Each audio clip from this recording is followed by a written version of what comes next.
Estamos con Federico Bacalini, magíster en educación, docente y además trabajador universitario. Federico, buenas noches. Buenas noches, Adrián, y saludo también a toda la audiencia de Trama Educativa. Un Ex, placer estar claro, nuevamente en este espacio. ex integrante del equipo estable de Trama Educativa. También faltaba en la presentación. A veces uno extraña un poquito. Eh, Después las obligaciones cotidianas te llevan a decir, bueno, son decisiones, son momentos, pero siempre está bueno tener un espacio para venir a conversar un poquito sobre educación, que es al fin y al cabo lo que nos gusta.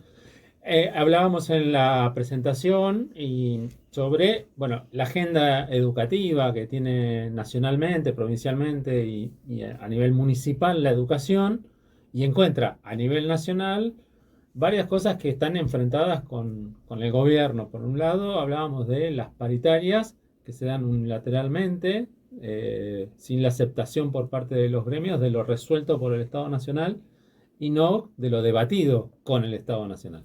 Y fíjate ahí que ya uno lo dice porque lo cree, porque tiene una convicción de lo que es la paritaria, pero ya la propia definición de lo que es una paritaria deja de estar presente en el vocabulario de la gestión a nivel nacional, porque como bien decían ustedes en la presentación de las noticias, lo que hay es comunicaciones extraoficiales en muchos casos de cuáles son los porcentajes de incremento salarial que se van a dar o cuáles son las políticas educativas que se van a impulsar. Y digo, por ejemplo, extraoficiales, porque los aumentos, por ejemplo, a nivel universitario que se dieron en el mes de julio, fueron comunicados directamente a las áreas de recursos humanos de las universidades nacionales y los sindicatos no estaban enterados.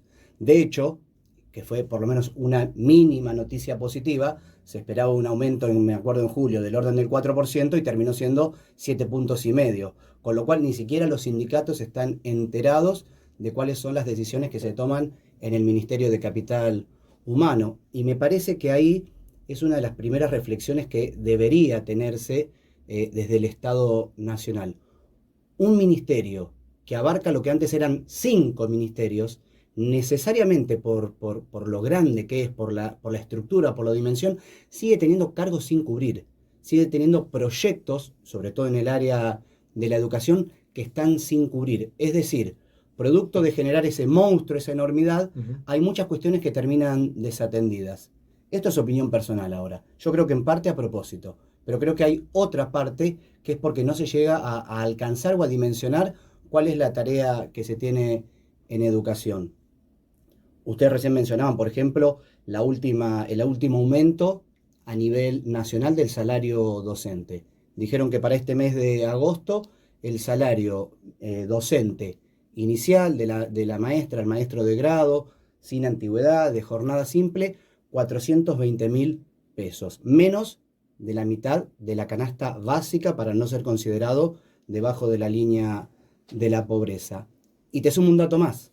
Ese límite, 420.000, es hasta donde se compromete el gobierno nacional en financiar a través de lo que son las cláusulas de garantía salarial a las provincias más pobres o más débiles en cuanto a lo que es la estructura del salario docente. Es decir, no solo el salario queda bajo, sino que además el compromiso de inversión en salario docente queda también limitado por esos 420.000 pesos.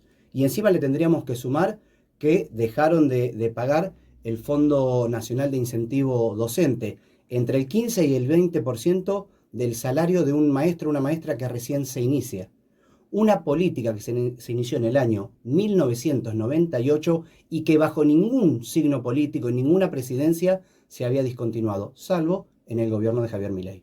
Y vos decías también eh, enorme monstruo que es el Ministerio de Capital Humano con las deficiencias y las falencias de aquellos sectores, aquellas áreas que quieren que funcionen, ¿no? Esto de el monitoreo a las organizaciones sociales que tenían comedores, bueno, directamente por un error se deja de enviarle la mercadería, la comida, y eso se, le contrae un juicio al ministerio por esta falencia y por esta negligencia.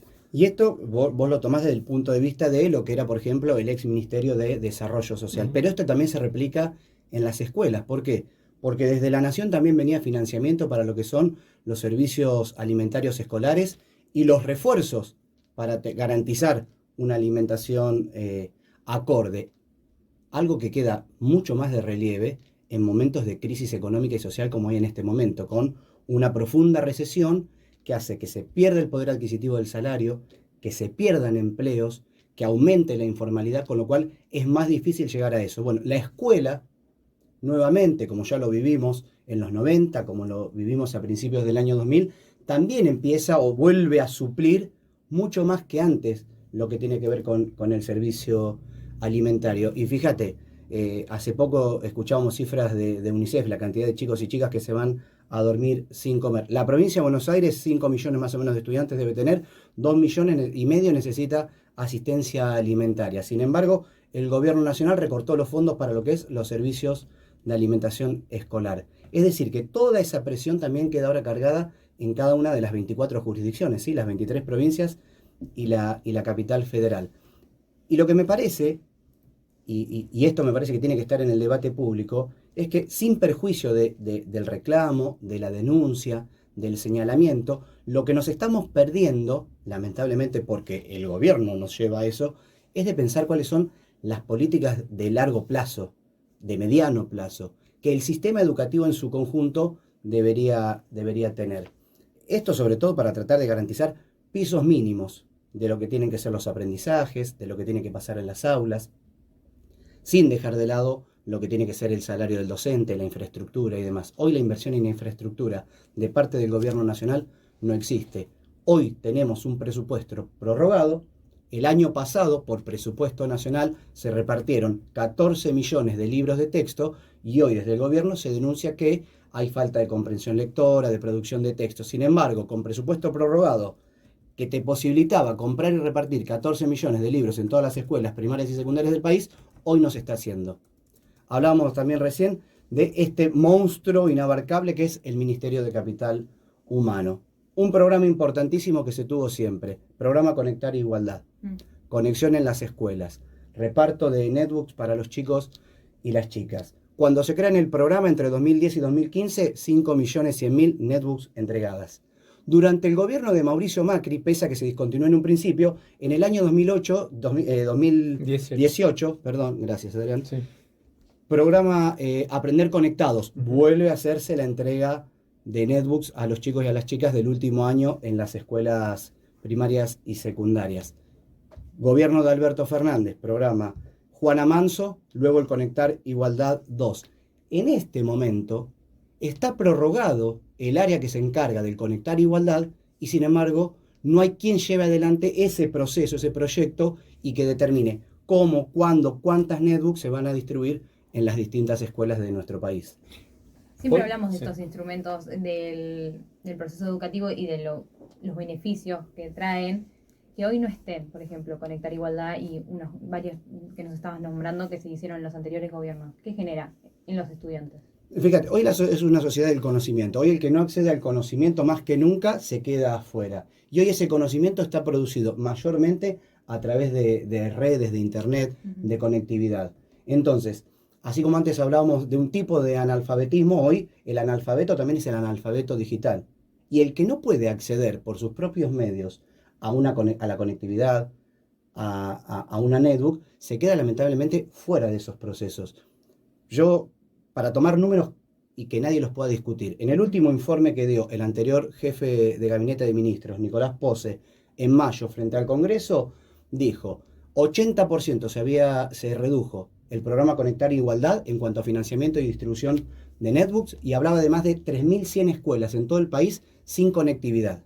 Son los datos que daba el propio jefe de gabinete del actual gobierno. Entonces, estaban reconociendo el déficit, pero no hay ninguna política en curso para tratar de subsanar esas cuestiones. Por eso yo digo, la realidad nos lleva a correr, a denunciar o a plasmar ciertas cuestiones. Pero nos estamos perdiendo de largo aquellas cuestiones de largo aliento, aquellas políticas de mediano y largo plazo que necesariamente tienen que revertir cuestiones que vemos en la educación y que independientemente del color político, del lugar desde uno hable, hay que reconocer que hay un déficit en las escuelas, lo hay. Que los chicos tienen problemas para resolver problemas matemáticos sencillos, es verdad. Que hay menor capacidad y comprensión lectora o de producción de textos, es verdad. qué estamos haciendo, qué estamos pensando como país para revertir esas cuestiones. Me parece que ahí es donde hay que poner el acento de la agenda educativa. Ahí vos mencionabas también políticas nacionales consensuadas, llevadas adelante, que favorecen al proceso educativo. Se aprobó el 28 de mayo el compromiso federal por la alfabetización.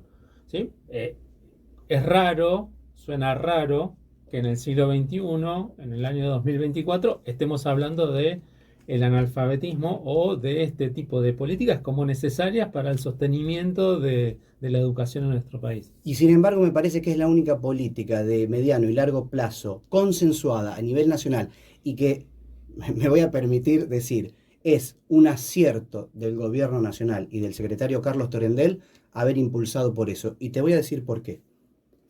Ese Plan Nacional de Alfabetización fue consensuado en el Consejo Federal de Educación. Es decir, está rubricado por los 24 ministros y ministras de Educación de las 23 provincias y de la capital federal. Entonces, quiere decir que al menos hay un consenso que es común a todas las jurisdicciones de algo que hay que hacer, ¿sí? Ese programa lo que tiene por finalidad es mejorar la capacidad lectora y de producción de textos en chicos de tercer grado y tratar de garantizar o de contribuir con algunos lineamientos para que haya una aceleración de los aprendizajes a partir del cuarto grado. Lo que fija también es que va a haber capacitación en las escuelas, inversión en infraestructura, fortalecimiento de las bibliotecas tanto físicas como digitales, va a haber aprendizaje en servicio para los docentes, va a haber un fortalecimiento de lo que es la formación docente inicial. Hay dos cuestiones que para mí quedan como en el debe, o al menos donde yo abriría un paréntesis y diría, voy a mirar acá qué pasa. La primera, si bien el plan es de alcance nacional, y si bien está suscripto por las 24 jurisdicciones, cada una de las jurisdicciones en forma autónoma puede presentar su propio plan de alfabetización. Esto a mí lo que me parece es que lleva nuevamente a una fragmentación del sistema educativo, que ya se produjo, los que son más grandes se acordarán, mitad de los años 90 con la Ley Federal de Educación y la transferencia de todos los servicios educativos a las provincias. Sin embargo, también hay que reconocer, permite poner el acento en las particularidades de cada uno de los territorios, porque no es lo mismo una escuela de la ciudad de Mar del Plata que del conurbano bonaerense, que de la capital federal, que del norte del país, que de Ushuaia. Lo otro que me parece que tenemos que estar atentos, y vamos a tener ahora la demostración. Este programa tiene un compromiso de inversión y dice que la inversión va a estar garantizada en la ley de presupuesto. El 15 de septiembre, como fecha máxima, tiene que ingresar el proyecto de presupuesto para el año 2025. Ahí vamos a ver cuánto en realidad tiene de cierta esta idea, esta necesidad, este planteo que hizo el gobierno nacional y el secretario de Educación Torendel de fortalecer efectivamente lo que son los procesos de alfabetización y garantizar un piso mínimo de aprendizajes para todos los chicos y todas las chicas de las escuelas de nuestro país. Te conozco hace tiempo y creo que cometiste un error. Vamos a ver. Dijiste servicio educativo. Y la última novedad es la declaración de servicio esencial de la educación. ¿Fue un error? ¿Fue un gag? No. Mira, justo, todavía no es ley. Es cierto que hay una media sanción de la Cámara de Diputados, pero todavía no es ley, uno tiene esperanza. Decir que es un servicio esencial ya pone la educación como una mercancía y claramente uno está en las antípodas. Porque de hecho la propia ley vigente, la 26.206, la Ley Nacional de Educación del año 2006, dice que la educación es un derecho. Y que el Estado debe garantizar ese derecho. Y otra de las cosas importantes que dijo esa ley es que hay 13 años de escolaridad obligatoria. Ojalá en estas políticas de mediano y largo plazo estemos pensando en alargar eso para que el Estado se tenga que comprometer en garantizar la obligatoriedad y la disponibilidad de salas de 4, de salas de 3, ¿por qué no pensar en algún momento de salas de 2? Pero vos decías, la ley dice que es un servicio esencial y uno puede decir que lo esencial es aquello que es importante. Y en realidad, cuando se dice que la educación es un servicio esencial, no se dice nada de la educación. Exacto. Lo único que se hace es limitar el derecho a huelga. Y realmente es ridículo. Y quien escucha, que nos esté escuchando, la ciudadanía, tiene que entender ¿Qué quiere decir que la educación sea un servicio esencial en el marco de esa ley? Dice que si hay una huelga docente de 48 horas, el 30% del personal docente tiene que estar en las escuelas. Yo digo, 30 chicos por curso. Vamos por una escuela primaria. 30 por curso, con suerte. Por 6 cursos. Estamos hablando de entre directivos, docentes, preceptores, 10 por lo menos personas en 3 personas se van a tener que hacer cargo de toda la matrícula de la escuela. ¿Qué aprendizaje significativo se va a Claro. producir en ese contexto? Ninguno, ninguno. Y además suponiendo en un contexto de huelga, en donde cómo se accede al trabajo, cómo se accede a la escuela por parte de los chicos, ¿no? Pensando en la dificultad que contrae este tipo de intentos de compromisos con la educación. Totalmente. Lo que hay que poner en este sentido es cuáles son los recursos que estoy dispuesto a invertir como Estado nacional, como Estado provincial, como Estado municipal, porque hay municipios que tienen su propio sistema educativo, para garantizar que las escuelas estén abiertas. Bueno, ¿qué implica?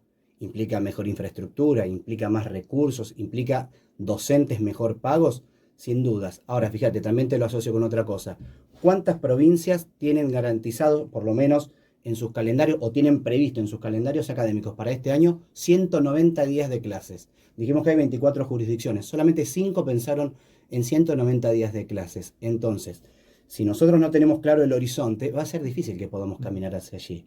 Estoy de acuerdo en que hay muchas cuestiones que hay que debatir, que hay que denunciar, que hay que reclamar, pero no podemos perder de vista el horizonte de medio y largo plazo, porque si no, siempre nos vamos a quedar en lo mismo, con todos los diagnósticos mayormente acertados, pero sin las ideas o sin las propuestas para poder desarrollarlos.